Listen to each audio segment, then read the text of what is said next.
Muy buenas y bienvenidos una vez más al canal de Nargiling.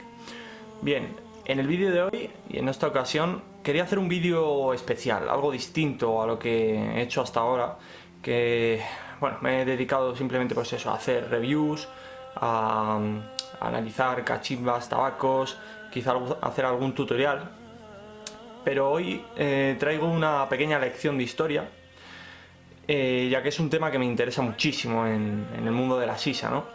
Los que me sigáis por el foro de Hookah Spain seguro que ya conocéis más o menos cuál ha sido mi recorrido, todos los posts que he hecho de historia, y más o menos he aunado lo que es para mí la información más interesante sobre el origen de la sisa. Y bueno, con algunas fechas y algunos datos de interés quería lanzar algo de luz, sobre todo a los orígenes de la sisa, que me parece que están un poco difusos y a día de hoy todavía no ha quedado claro dónde se originó, ¿no? Bueno, en primer lugar quiero pasar un poco con la etimología sobre el origen del nombre de lo que viene a ser la sisa, ¿no? La sisa, en parte hay gente que opina que se originó en la India. Hay gente que opina que se originó en Persia, la actual Irán, y yo estoy ahí un poco a medio camino entre las dos cosas, ya que no hay unos datos, o por lo menos en los libros que hay y en los escritos también que hay en blogs de internet y en páginas web bastante fiables, no hay nada claro acerca de este tema. De hecho, yo he sacado algunas conclusiones contrastando fechas de otro tipo de cosas, por ejemplo reinados de los Shahs de Persia, también del reinado de los mogol, por ejemplo de Akbar I, que es uno de los de la India, que más o menos podría datar en qué época se originó la sisa. Y bueno, vamos a comenzar.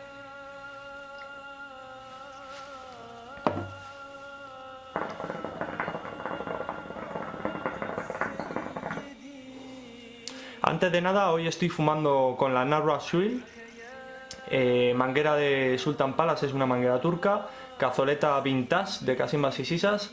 He puesto un 2 manzanas para hacer esto un poquito más tradicional. Y como no, le he metido el Provost, lo que pasa es que hoy me ha quedado potentísimo, la verdad. Cada calada que metes es una puñalada de anís al pecho.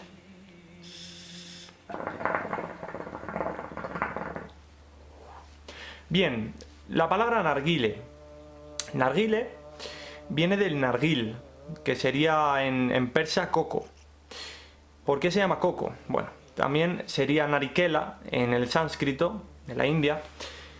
¿Y por qué se llama coco? Bien, los primeros inventos, lo que se podría decir la sisa o el narguile primigenio, se hacía con una cáscara de coco, una caña que se clavaba directamente al coco y un mástil que solía ser pues de algo del estilo del bambú, por ejemplo, una caña rígida, ¿no? Entonces eso también años después, o siglos después, se conocería en Egipto como gouza, pero bueno, eso lo trataremos más tarde. El coco yo creo que ha sido un material usado de toda la vida en la sisa. De hecho, a día de hoy, fijaos la familiaridad que tenemos con el coco, que los carbones que fumamos son de coco compactado, y yo creo que el coco ha sido algo muy arraigado, muy unido a lo que viene a ser la sisa. Bien, la palabra sisa, ¿de dónde viene? La sisa en árabe significa cristal. El cristal le da el nombre a lo que vendría a ser las bases de las cachimbas. Hay multitud de nombres, por ejemplo también Kalian o Galian, que viene de Persia, y es que la cantidad de nombres es abrumador, ya lo conocéis vosotros también. La juca, la cachimba en español, en fin, hay multitud de nombres. Una vez tratado ya un poco el tema, basándonos en qué significa coco, podríamos pasar a los dos países que están, se podría decir que reclamando el invento, ¿no?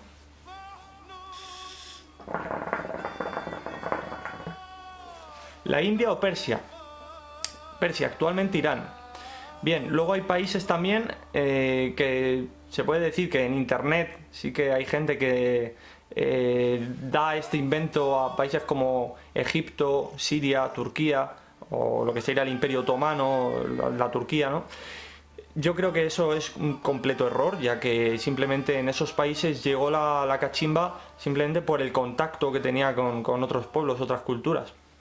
Pero bueno, en India yo creo que uno de los personajes principales y más sonados por internet, aparte de las páginas web que he comentado, de los libros también, eh, incluso de Kamal Kawachi, que no sé si habéis oído hablar de él, pero es un hombre vamos, de nuestro siglo, voy a tratar siglos anteriores, pero es un hombre de nuestro siglo que ha hecho multitud de estudios acerca de la salud y la sisa, de un montón de cosas.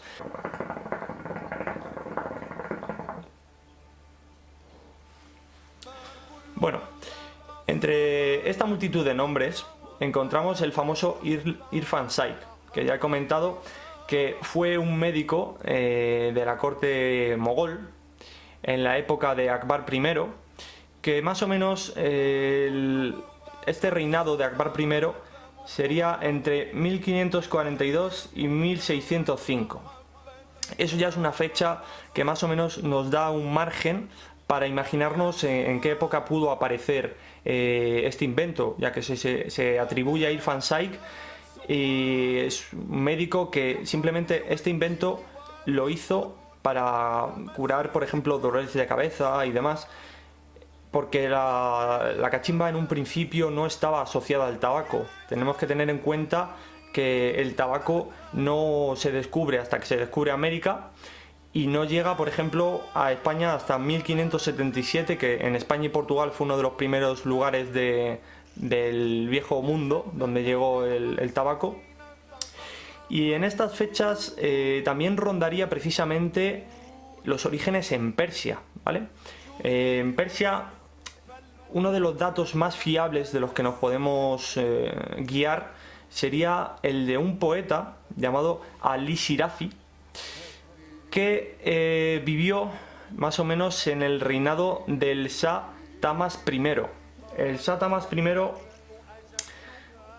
los Shahs en Persia son los reyes, ¿vale? Y vivió más o menos, o reinó en 1524 a 1576. Entonces ya nos hacemos una idea en la que Ali Shirazi escribió los poemas en los que hablaba sobre este invento, ¿no? El que sería el Kalian. Más o menos, si contrastamos la época de la India y la época de Persia, nos quedamos con unos 34 años, que sería, por ejemplo, en la India de 1542 a, por ejemplo, en Persia 1576. Bien, esto me parece muy interesante porque es que ya nos quedamos con 34 años en los que es una fecha muy fiable para que apareciera este invento que tanto amamos nosotros los fumadores de sisa.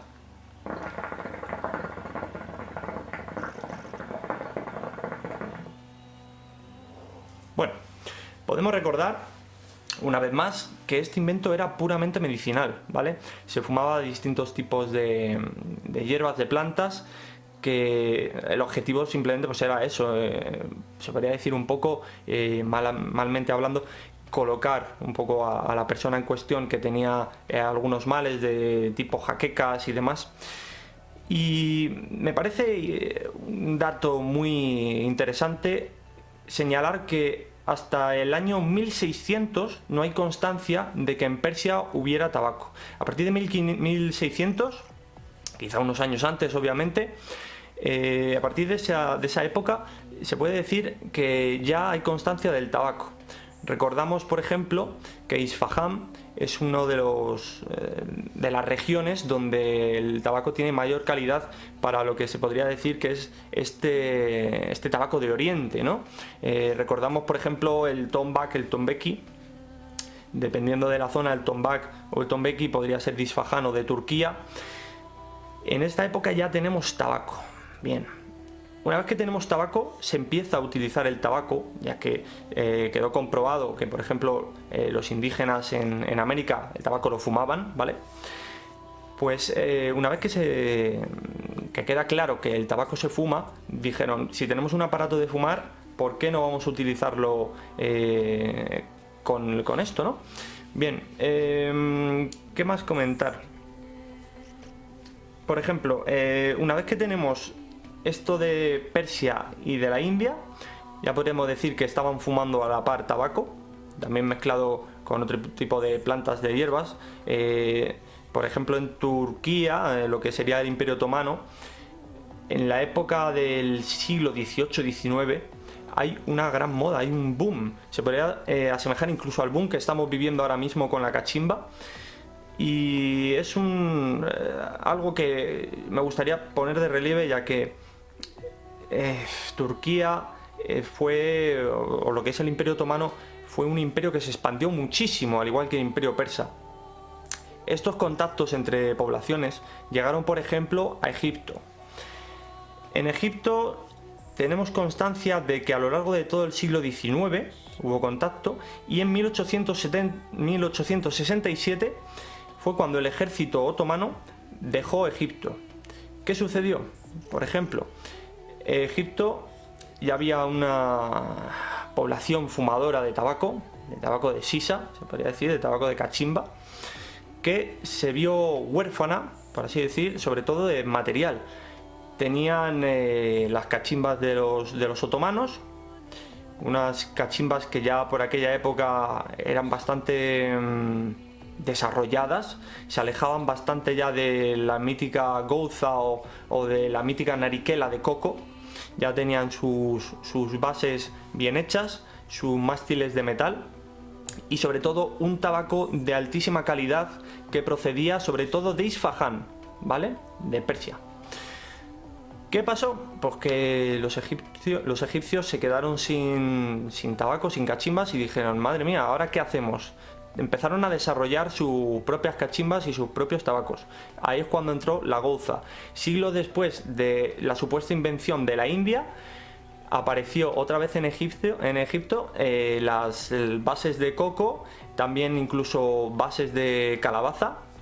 Hay fotos en el Instagram de Antique Hookah, que es un Instagram que llevaba yo hace tiempo, ahora mismo está más parado. Hay fotos de estas bases de coco, de bases de calabaza. Sobre todo, obviamente, se conservan más las de finales del 19 y principios del 20. Y a raíz de eso rápidamente evolucionaron a las bases de cristal, que fue lo que dio el nombre de sisa, como ya he explicado al principio. Bien, una vez que tenemos este concepto de sisa, yo creo que la expansión llegó obviamente desde Turquía, llegó a toda la zona de Siria, de Líbano, de Egipto. ¿Y qué pasó? Que una vez que en Egipto se quedaron huérfanos de tabaco, ellos empezaron a cultivar también, pero no conseguían un tabaco de tanta calidad como la que habían consumido hasta la época. Y aquí es donde entra uno de los temas más interesantes. Si buscáis, por ejemplo, en el foro de Hookah Spain el tema que hice sobre el origen del Najla, el mítico tabaco que hemos fumado todos, ahí viene desglosado más o menos las fechas, un poquito de todos los datos de interés, en el que he añadido lo que viene a ser un mito, porque no hay un hecho escrito 100% fiel en el que se diga que el Moasel, que es el tabaco previo a los tabacos que tenemos hoy en día de sisa, el Moasel es un tabaco, para que me entendáis, que es tabaco negro mezclado con miel o melaza, ¿vale? Entonces, los tabacos que tenemos hoy en día, ya lo conocéis, tienen glicerinas, también algunos tienen miel, los saborizantes obviamente para darle los sabores frutales, en fin. A ver, 1867 ya se ha ido el ejército otomano, empiezan a fabricar sus cestas y de repente un día, en una noche, en una cena entre amigos, cuenta la leyenda, o debería decir que cuenta el mito, que alguien estaba a punto de tomar su postre, que era el masil, que viene a ser básicamente una miel de caña de azúcar. Esta miel de caña de azúcar se le vuelca justo al tabaco que iban a fumar. Se le impregna obviamente, se le mancha. Y ni corto ni perezoso, este hombre, este pionero de la cachimba, dice, bueno, yo no voy a desperdiciar mi tabaco, lo voy a fumar así. Y que descubre que ese tabaco de pobre calidad que tenían en Egipto tiene mucha más resistencia al calor y obviamente tiene, por así decirlo, tiene un aroma, tiene un perfume, tiene un sabor distinto al típico tabaco negro tan seco o los tabacos de Isfahán que tenían una pegada mayor de nicotina y demás en el pecho, ¿no? Consiguen un tabaco más equilibrado, más mágico, por así decirlo, ¿no? Es por ejemplo, el Zaghloul, el Chalum, todos los tabacos que están en Túnez, por ejemplo, Sheikh el Balad. ¿Y qué sucede con esto? Que obviamente les encanta, les gusta y empiezan a desarrollarlo. No tenemos más noticias hasta aproximadamente el año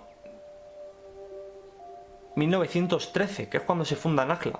Perdón porque estoy ahí un poquito con las fechas, pero obviamente es que son muchos números y se me olvida. 1913 es cuando se funda Nakhla. Recordamos que se han quedado huérfanos de los otomanos en el 1867. Hay unos 17 años aproximadamente en el que están desarrollando sus cachimbas. Si no recordamos mal, en 1873 se funda Jalil Mamun.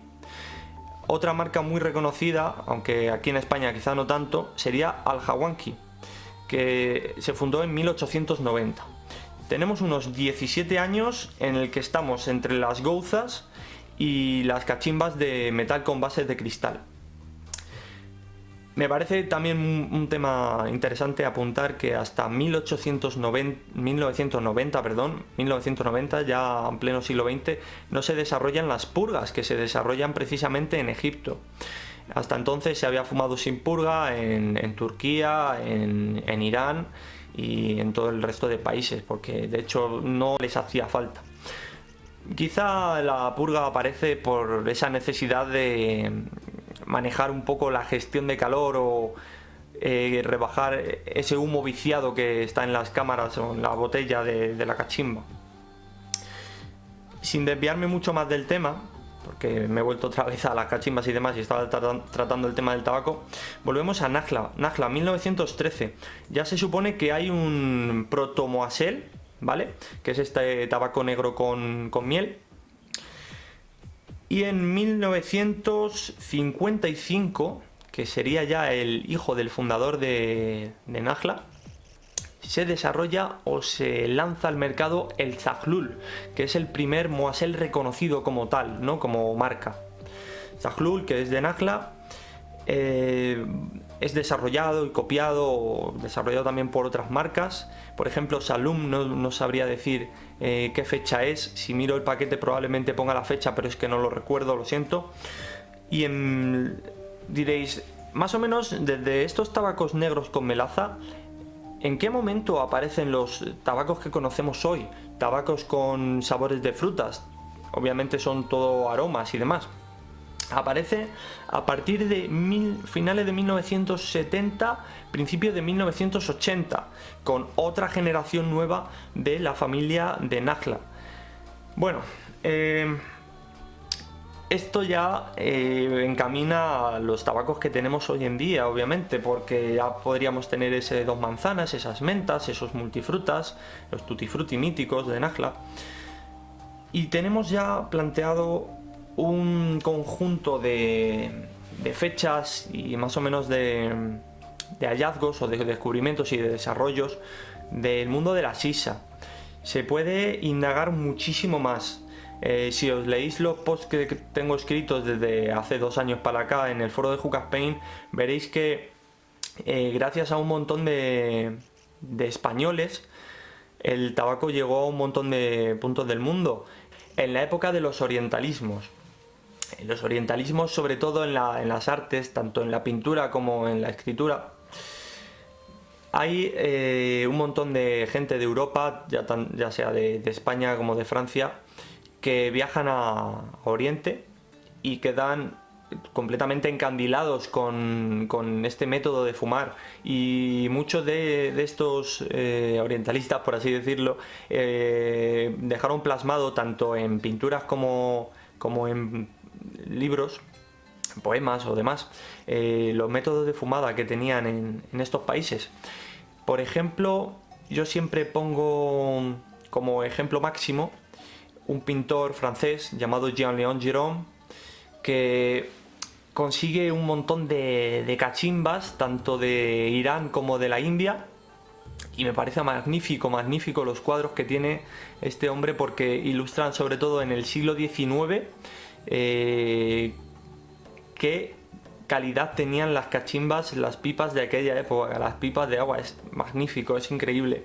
Hay un montón también de fotógrafos ya de principio del siglo XX, por ejemplo Antoine Chebrugin, que es un fotógrafo persa, que aparte de fotografiar a la familia real, a la familia del Shah, tiene un montón de fotografías interesantísimas que, por desgracia, la gran parte de ellas se perdieron, ya que, como ya sabéis, muchas veces en estos países de Oriente las guerras y las revueltas acaban con gran parte de su historia, ¿no?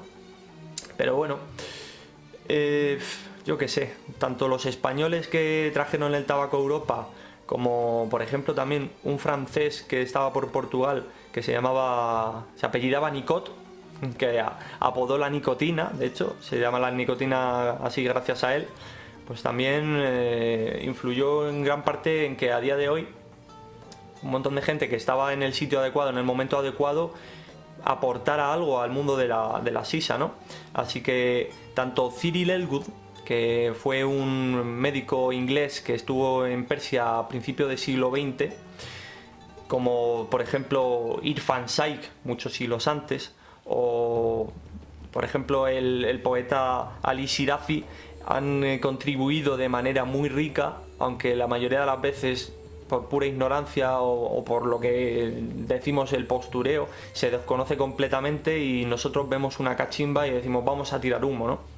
Entonces, bueno, pues yo creo que es un tema bastante interesante, que espero que os haya gustado. Se podría desarrollar en el futuro con más datos, pero bueno, yo creo que ha salido un vídeo bastante largo en el que he tratado un montón de puntos interesantes, y que me gustaría que, si os ha molado, pues que escribierais algún comentario del tipo: oye, me ha gustado, lanza más datos en otra ocasión, o por ejemplo en el podcast de Chuap el Juca, haz un tema en concreto de este día, porque ya recuerdo que tenemos un pequeño grupo que se llama All School, en el que investigamos y estudiamos todo este tipo de temas. Por ejemplo, mi colega Arturo, mi colega Alex 15 de País Vasco, y como no, Joko, inseparable amigo mío.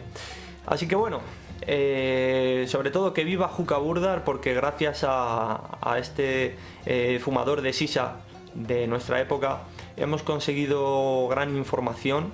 Yo creo que ha sido uno de los que ha cultivado la semilla de lo tradicional, y sobre todo de la investigación de los métodos de fumada más puros, más antiguos, más tradicionales. Y hay que agradecerle muchísimo a nuestro amigo Juca Burdar todo este tema y toda esta información que nos lanzó en su día en los foros. Así que nada más, en el futuro ya os podré hablar, si queréis, del Yurak, que también es un tabaco de la India, que es muy interesante porque podría estar ahí mano a mano con los primeros Moasel, ¿no? El Yurak era un tabaco que se mezclaba con frutas maceradas, y que yo he llegado a probar, a fumar, y me parece algo muy interesante. No me extiendo más, siento la chapa que os he dado, chicos, y muchas gracias por vernos. Así que nos vemos en los próximos vídeos. Hasta luego.